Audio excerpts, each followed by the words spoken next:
시간 함께 하실 하나님 말씀 로마서 6장 10절에서 14절까지 말씀입니다. 로마서 6장 10절에서 14절. 그가 죽으심은 죄에 대하여 단번에 죽으시며 그가 살아계심은 하나님께 대하여 살아계심이니 이와 같이 너희도 너희 자신의 죄에 대하여 죽는 자요 그리스도 예수 안에서 하나님께 대하여는 살아있는 자로 여길지어다.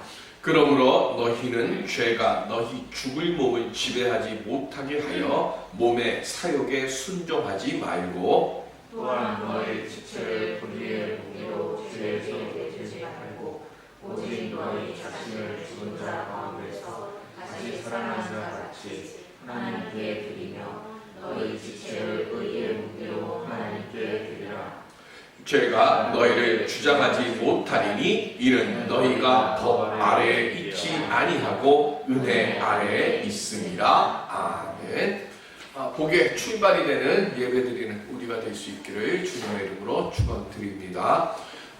올해는 코로나 때문에 이동의 숫자가 조금 줄었지만 추석이나 설 명절 때 우리는 민족의 대이동이다라고 하는 말을 씁니다.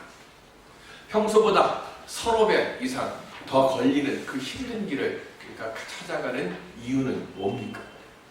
가족이라는 의무감도 있지만 무엇보다도 그리움이 가장 크지 않을까 합니다.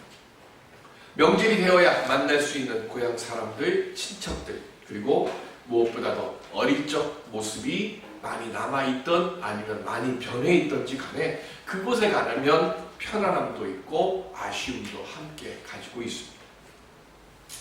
고향 땅에 가서 부모님이나 친척들을 만나서 무언가를 얻으려는 목적이 있어서 가는 걸음들은 그렇게 많지는 않을 겁니다. 예배를 드리러 나오는 우리의 모습은 어떻습니까? 무엇을 얻으려고 지금 예배를 드리러 나왔습니까? 우리가 알아야 할 것은 하나님은 어떤 목적을 위한 수단이 되기를 원치 않으신다는 겁니다.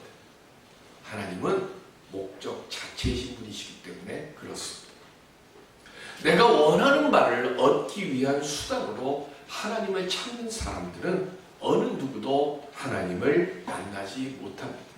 왜냐하면 하나님은 이용당하는 분이 아니시기 때문에 그렇습니다. 하나님은 언제나 다른 목적 없이 순수하게 신령과 진정으로 예배하는 자들을 지금도 찾고 계십니다. 하나님이 예배 받으시기에 합당하신 분이심을 내가 알고 있고, 그리고 예배하는 그 마음 속에서 내가 하나님을 온전히 찬미하며 세상 모두가 하나님을 찬미하는 세상을 소망하며 드리는 예배자를 하나님은 지금도 찾고 계십니다. 하나님이 왜 그렇게 예배자를 절실히 찾고 계실까요? 시편 16편 11절에 보면 시작. 주께서 생명의 길을 내게 보이시리니 주의 앞에는 충만한 기쁨이 있고 주의 오른쪽에는 영원한 즐거움이 있나이다. 아멘. 하나님은 예배자들에게 생명의 길을 보여주시려고 하는 것이고요. 그리고 그 예배자들을 통해서 신령하게 온전히 하나님께 신령과 진정을 다하여 하나님을 찾는 자에게는 내 앞길에 하나님의 앞에서 있는 우리들에게 충만한 다함이 없는 기쁨을 주시고, 그리고 오른쪽에 이건 무슨 뜻이에요? 하나님의 권능으로 우리들에게 영원한 즐거움을 주시기 위해서 오늘도 신령과 진정을 다하여 예배를 드리고자 하는 예배자를 하나님이 찾으신다는 거예요.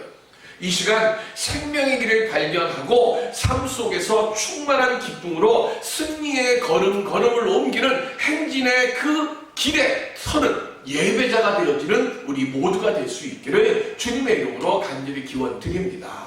그럼 우리가 어떻게 하면 그렇게 승리의 행진을 하는 예배자가 될 수 있을까요? 하나님으로부터 의롭다 인정함을 받은 의인이라는 칭호를 받고 우리 모두는 신분의 변화를 얻었어요. 우리 변화된 신분이 뭡니까? 그게 성도입니다. 그러면 신분의 변화를 얻은 성도는 이제 그 칭호에 걸맞는 삶을 살아야 돼요. 그거를 바울은 6장에서 성화된 삶을 살라라고 지금 말씀합니다. 더 이상 죄의 종노릇을 하지 말고 죄의 악에는 관심도 두지 않는 그런 삶을 살아라. 그러기 위해서 반드시 우리가 기억해야 할 말씀이 있습니다. 그게 뭐냐면 로마서 6장 5절 시작. 만일 우리가 그의 죽으심과 같은 모양으로 연합한 자가 되었으면 또한 그의 부활과 같은 모양으로 연합한 자도 되리라. 아멘. 우리는 반드시 하나님 아버지와 무슨 삶을 살아야 되는가 하면 동행하는 삶을 살아야 한다는 거예요. 로마서 6장의 3절부터 8절까지 이 짧은 말씀 안에요. 합하여 함께 연합이라고 하는 단어가 9번 나와요. 이 말이 무슨 뜻인가 하면 성화는요 하루아침에 일어나지를 않아요. 아이가 뒤집기를 하고 걸음마를 하기 위해서요 수천 번, 수만 번 시도를 하다가 그 수만 말도 못하는 그 어린 아기가요 수없이 우리 눈에는 안 보이지만 그 아이가 뒤집으려고 그리고 그 아이가 일어서려고요 수천 번, 수만 번 넘어지고 실패하고 실수한 뒤에 비로소 뭐해요? 일어서고 뒤집는다는 거예요. 그만큼 뒤집기도 어렵고 일어서기도 어려운 거예요. 마찬가지로 우리도 하나님하고 동행하기 위해서요 죄에 대해서 죽고 하나님에 대해서 산 자라고 인정을 받기 위해서 우리도 수천 번 수만 번 실패하고 실수하고 넘어진다는 거예요. 내가 오늘 세례 받고 내가 오늘 예수 그리스도의 말씀을 듣고 내가 아멘하고 내가 이제 예수님 따라가겠습니다 라고 이야기한다고 해서 우리가 덜커덕 우리가 성도가 되는 게 아니라는 거예요. 수없이 실패하고 수없이 넘어져서 뒤집기를 하고 일어서는 것처럼 우리도 그렇게 내가 이제 성도야, 내가 이제 예수 믿는 사람이야, 내가 이제 교회 다니는 사람이야 라고 내 입으로 말하지만 하나님으로부터 인정을 받고 세상으로부터 인정받기 위해서는 수없이 넘어지고 깨진다는 거예요. 그렇게 수없이 넘어지고 깨지고 좌절하고 낙심하는 그 모습 속에서 그래서 뭐 하는 거예요? 내가 넘어지고 좌절하고 낙심하는 그 속에서도 포기하지 않고 내가 믿음의 길을 걸어갈 수 있는 그 방법은 오직 하나밖에 없다는 거예요. 그걸 바울은 뭐라고 얘기해요? 합하여. 그리스도와 합하여 하나님과 함께 그리고 하나님께 연합한 자가 되어야 한다라고 하는 거예요. 즉 성화는 나 홀로 절대 되지 않는다는 거예요. 나 홀로 할 수 없으니까 우리는 하나님과 함께 해야 된다는 거예요. 그래서 로마서 6장의 1절부터 14절까지 있어서 가장 강조되는 단어가 연합 그리고 함께라고 하는 것과 조금 이따 말씀드린 두 가지의 단어예요. 연합된 오늘 6장 5절에 나오는 이 연합됨이라고 하는 이 말은 헬라어로 시피토인데 이 말의 뜻은 뭐냐면 접목되다라는 뜻입니다. 우리 접목하다는 말 알죠? 사과를 먹고 나서 그 씨를 씌우면 사과가 달리는 게 아니라 능금이만 달린다고 하지 않습니다. 능금나무에다가 접목을 시켜야 그때 비로소 사과가 되는 거잖아요. 그러니까 이 접목하다라는 거예요. 연합됐다라고 해서 하는 이 말의 뜻은 그냥 단순히 함께 하나님과 함께 간다, 함께 그 집에서 함께 산다 이 뜻이 아니에요.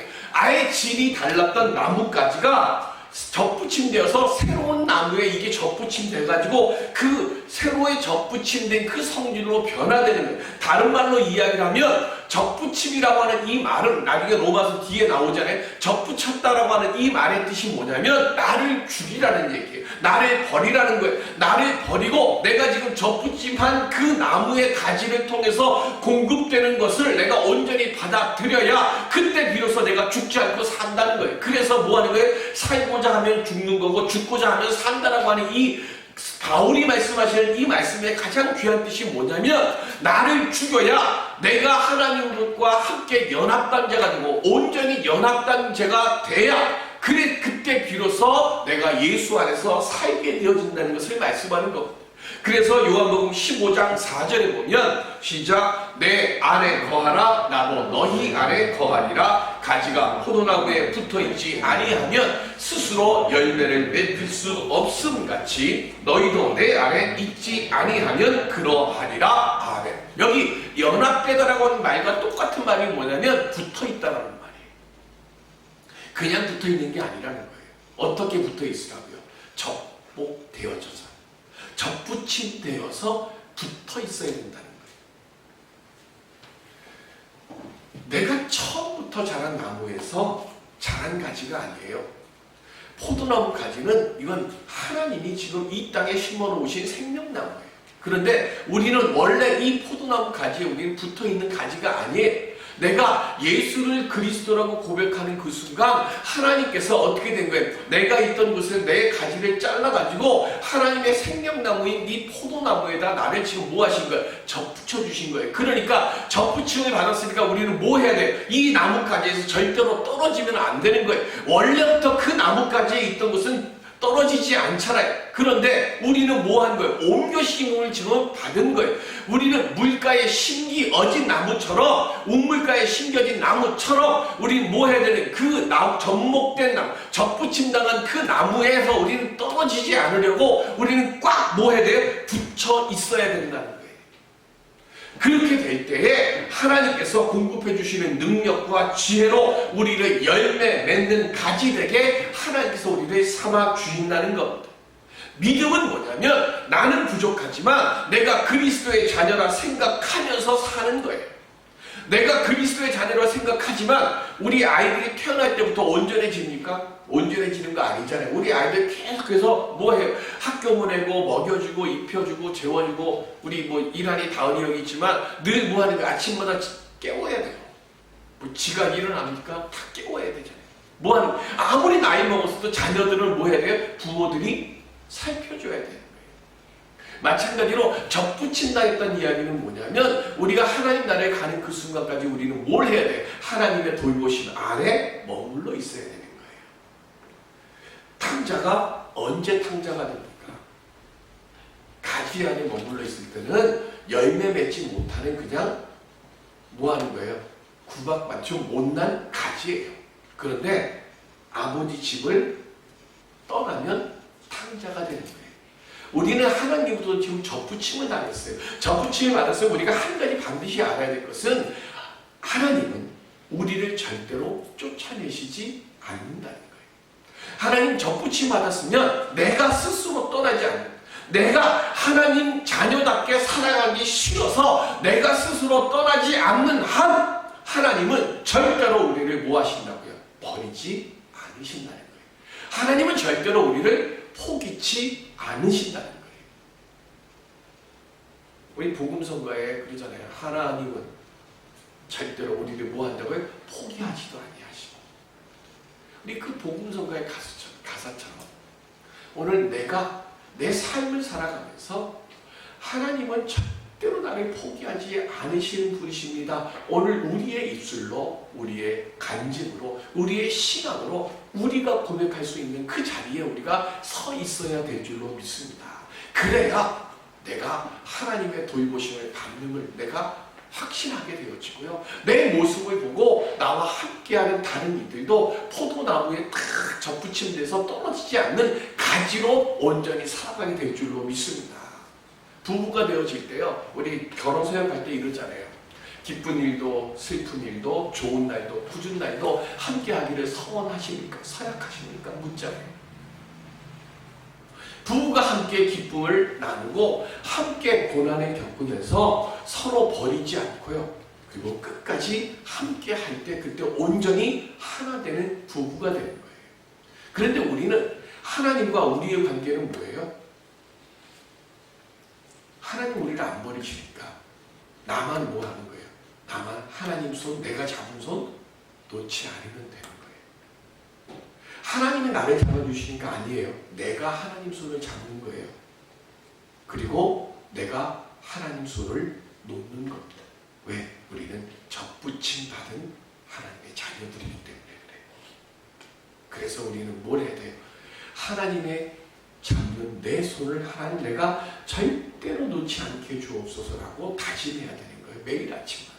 그래서 바울이 뭐라고 고백해요? 나는 날마다 그리스도와 함께 죽고, 즉 죄의 몸을 십자가에 함께 못 박을 때에, 그때 우리는 뭐가 되는 거야? 비로소 접붙임 바 된 그 가지가 되어지는 것이고요. 그렇게 되어야 하나님부터 공급되어지는 그 은혜의 양분을 우리가 온전히 받게 되는 거예요. 그때에 죄의 종노릇한 것에서 벗어나서 그리스도와 함께 하나님에 대해 사는 몸으로 변하는 거예요. 바울은 이걸 6장에서 계속 강조하는 거예요. 그래서 함께, 그리고 하나님에 대해 그리스도를 통해서 우리가 세상에 대해, 악에 대해, 죄에 대하여 죽고 하나님에 대하여 사는 자가 되라. 그렇게 하기 위해서는 반드시 하나님과 함께, 그리스도와 함께, 그리스도와 연합되고 하나님과 연합된 자가 되어져야 한다라고 말씀하는 거예요. 그때 우리는 사는 몸으로 변하는 거고, 그렇게 되어질 때 오늘 본문 11절에 나오는 하나님에 대하여 살아있는 자로, 그리고 뭐라 그랬어요? 여길지어다 그랬어요. 바울이 강조하는 두 번째 강조 단어가 뭐냐면 바로 이 여길지어다라는 거예요. 여길지어다, 이건 명령형이에요. 어떻게? 반드시 그렇게 여겨야만 한다라고 하는 명령형이에요. 다른 말로 이야기하면 뭐예요? 우리는 그렇게 생각하지 않을 수도 있다는 거예요. 그런데 내가 온전히 접붙임 바 되어져서 생명을 쉼없이 공급받는 자로 살아가기 위해서는 반드시 뭐라고요? 그렇게 여겨야만 하는 거예요. 여기서 이야기하는 여기다라고 하는 이 말은 로기제스테인데, 이 말의 뜻은 뭐냐면 계속 생각하다 마음에 그리다는 거예요. 뭘 계속 생각하고 뭘 마음에 그려요? 나는 그리스도와 함께 십자가에 못 박아 죽고 그리스도와 함께 내가 다시 살아난 자다라고 하는 것을 한 번도 잊지 말고 계속해서 생각을 하고 또 생각을 하고 다짐을 하고 마음에 그리고 그렇게 살아가라는 거예요. 나는 더 이상 죄의 종된 신분이 아니라 그리스도가 나의 주인이 되는 사람으로 살아간다고 계속해서 생각하라고 지금 말씀하는 거예요. 나는 하나님과 연합된 자가 돼야 내가 살아요. 그런데 연합된 자로 살기 위해서 내 모습을 보니까, 마틴 루터가 종교개혁하기 전에, 침으로 온전히 거듭나기 전에 마틴 루터가 친구가 벼락에 맞아 죽었을 때 그때 함께 깨달았던 것이 뭐예요?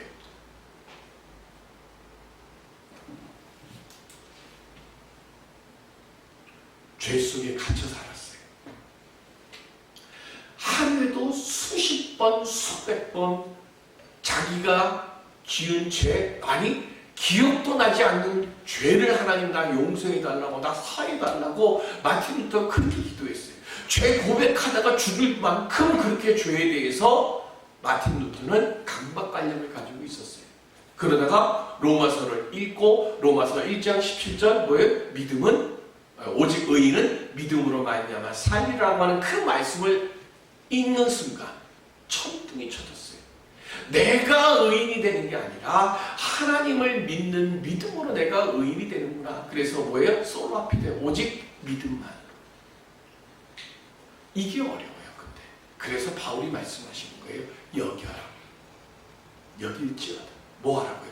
끊임없이 내 믿음으로 나는 더 이상 죄의 종된 신분이 아니라 그리스도가 나의 주인이 되는 사람이다. 내 주인이 바뀌었다. 예전에는 죄가 내가 나의 주인이 되었는데 이제는 내가 십자가에 나를 못 박고 나의 죄를 죽이고 그리고 그리스도의 종이 되는 사람으로 나는 변했다. 그렇게 스스로를 그렇게 명하는 사람은 어떻게 한다고요? 몸의 사욕에 순종하지 않고 13절에 뭐라고 얘기를 해요? 자기 지체를 의의 병기로 하나님께 드리는 사람이 된다고 말씀합니다.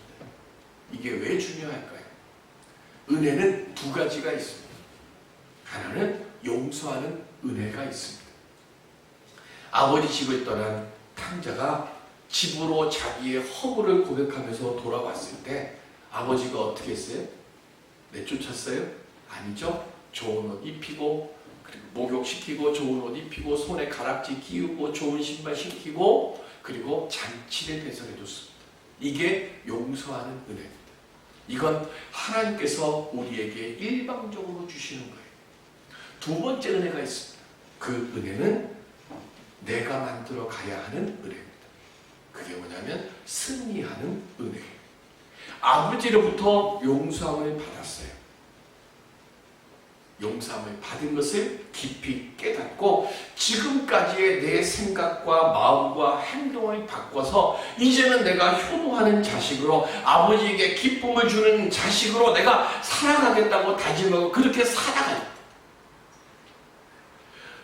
내가 우리 자꾸 받을 은혜만 생각하는 거예요. 내가 은혜를 받았으면 그 다음 뭐 해야 돼? 받은 은혜에 대한 합당한 그 변화된 모습이 내가 있어야 돼. 아버지께 내가 무언가 드려야 돼. 받았으니까 드려야 되잖아요. 드릴 때 우리에게 뭐가 주어지는 거예요? 승리가 주어지는 거예요. 그래서 승리하는 은혜. 지금은 내가 많이 부족해요. 지금은 많은 것이 모자라요. 그럼에도 불구하고 내가 하나님으로부터 용서함을 받고 하나님께 기쁨을 드릴 수 있는 자라 여기며 내가 살아가려고 할 때, 그래서 바울이 여기라고 지금 말씀하시는 거예요. 그렇게 내가 여기며 살아갈 때 내가 하는 것이 아니라 하나님께서 그런 삶이 되도록 이끌어 주심을 믿고 그렇게 가는 것, 그때에 하나님께서 나로 하여금 승리하게 만들어 주시는 것, 그걸 믿는 것이 승리의 믿음이고 그 자리에 서는 것이 승리의 은혜. 오늘 우리는 승리의 은혜를 얻기 위해서, 승리의 은혜를 실천하기 위해서 이 자리에 나와 있어야 될 줄로 믿습니다. 이게 없으면 우리의 믿음은요, 전진이 되질 않아요. 하나님은 우리의 부족함과 우리의 허물을 보시는 분이 아니라 부족한 중에도 하나님의 자녀답게 최선을 다해 살아가고자 하는 사람들에게 하나님의 영광이 되는 인생이 되도록 하나님께서 우리를 여겨주시고 인정받는 자가 되도록 승리하는 믿음으로, 승리하는 은혜로 우리와 함께 주실 줄로 믿습니다. 남태평양에 있는 프랑스령에 타히티 섬이 있습니다. 타히티 하면은 우리 한 사람 생각나요. 유명한 화가가 있습니다. 고갱이라고 하는. 그 고갱이 이 타히티의 많은 것들을 그렸어요. 사람들도 그렸고 타히티 섬도 그렸어요. 프랑스에서 원래 이 타히티 섬은 죄인들을 유배시키는 감옥으로 쓰인 섬입니다. 그래서 1800년까지는 도덕도 윤리도 없고 살인과 마약과 그리고 절망이 가득한 땅이었습니다. 어느 누구도 이 타히티 섬에 가고 싶어 하지 않았어요. 그런데 이 1800년에 이곳에 폭동을 일으킨 죄로 죄수들 여러 명이 이곳으로 유배가 됐습니다. 그런데 함께 왔던 다른 죄수들이 다 죽고요. 한 사람만 살아남았어요. 자기와 함께 왔던 모든 사람들이 다 죽고 자기 혼자만 남으니까 이 사람이 절망했어요. 절망을 하고 그리고 난 뒤에 가방을 정리하다가 그 가방 안에 성경이 있었어요. 누가 넣어줬는지도 모르고 자기가 챙겼는지도 모르겠어요. 그래서 어쨌든 성경이 자기 물건을 정리를 하다가 성경이 발견이 되고 그때부터 이 사람이 성경을 읽기 시작합니다. 그런데 성경을 읽는 중에 방탕하고 타락했던 자신을 회개하게 됩니다. 그리고 회개하고 난 뒤에 이 사람이 했던 제일 첫 번째 했던 일이 뭐냐면 그 섬에 있는 다른 그 악독한 죄수들 그리고 그 원주민들과 함께 뭘 하기 시작을 하냐면 우리 함께 성경을 읽읍시다를 외치기 시작합니다. 그리고는 그 섬 사람들과 함께 성경을 읽기 시작합니다. 그리고는 자기가 이해할 수 있는 한도 내에서 성경을 그 사람들에게 가르쳐주기 시작해요. 그러면서 함께 했던 것이 뭐냐면 그 섬에 있는 어린아이들에게 성경을 읽고 가르치기 시작을 합니다. 그렇게 10년이라고 하는 시간이 지나갔어요. 10년 뒤에 1810년부터 이 타히티 섬이 변하기 시작합니다. 도둑이 없는 섬, 싸움이 없고 주일이 되면 온 섬의 주민들이 예배를 드리는 복된 섬으로 바뀌었습니다. 그리고 지금도 타히티 섬에는 범죄가 없는 섬이 됐다고 합니다. 복음, 하나님의 접붙임된 가지로서 변화된 삶을 바라보는 삶을 사는 것입니다. 즉, 내 지금의 모습이 중요한 것이 아니에요. 내가 지금까지 어떻게 살아왔느냐, 그거 중요한 거 아니에요. 지금까지의 내 삶을 죽고 하나님의 은혜의, 하나님의 생명의 그 가지에 접붙임 바 되어서 접붙인 그 모습으로 내가 살아가고자 다짐할 때, 그때 한 사람의 변화로, 한 사람의 깨달음으로 절망과 죽음과 폭력의 땅이 생명과 소망의 땅으로 변화된 것처럼 내 자신의 삶도, 그리고 나와 함께하고 있는 내 가정의 삶도, 내 일터의 삶도, 우리 만남의 교회의 삶도 변화되어질 줄로 믿습니다. 지금의 이 현실 때문에, 내 자녀들의 모습 때문에 낙심하거나 절망하거나 포기하지 마십시오. 나는 하나님의 생명의 양분을 쉼없이 공급받는 자이고, 하나님의 생명샘은 결코 마르거나 끊기지 않음을 믿고 살아가는 오늘 우리들이 되시길 바랍니다. 그것을 믿는다고 하면 우리는 오직 주님만 바라보아야 합니다. 우리가 십자가의 복음을 온전히 믿지 못하기 때문에 살아 있으면서도 죽은 자와 같이 소망 없이, 기쁨 없이, 늘 축 처진 어깨로 늘 죽는 듯한 근심 가득한 얼굴로 우리 살아가고 있는 것 아닙니까? 패배와 낙심의 고리를 오늘 이 시간부터 끊을 수 있는 우리들이 되기를 바랍니다. 우리는 하나님의 승리하는 은혜를 선포하며 살라고 이 시간 하나님으로부터 부르심을 받은 자임을 확신하고, 그것에 대해서 우리는 긍지를 가지고 그렇게 하나님이 찾는 예배자가 되어서 하나님이 예배해 주신 생명의 길을 기쁨으로 발견할 수 있는 믿음의 눈을 활짝 열 수 있는 오늘 우리들이 되어져야 할 줄로 믿습니다.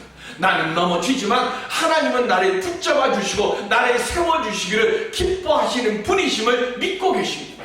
그렇다면 오늘 우리는 내 삶을 주님께 맡기는 믿음을 우리는 지금부터 실천하며 살아가야 될 줄로 믿습니다. 우리의 교회도, 우리의 가정도, 우리의 일터도, 내 자녀도 하나님께서 모든 악의 고리, 실패의 고리를 끊어주시고, 그리고 승리의 은혜 속에서 살아가라고 우리 주님이 우리와 함께, 우리와 연합되어 우리와 동행해 주실 줄로 믿습니다. 오늘 그 동행함을 통하여 승리의 노래 부를 수 있는 우리 모두가 될 수 있기를 주님의 이름으로 축원드립니다. 기도하겠습니다.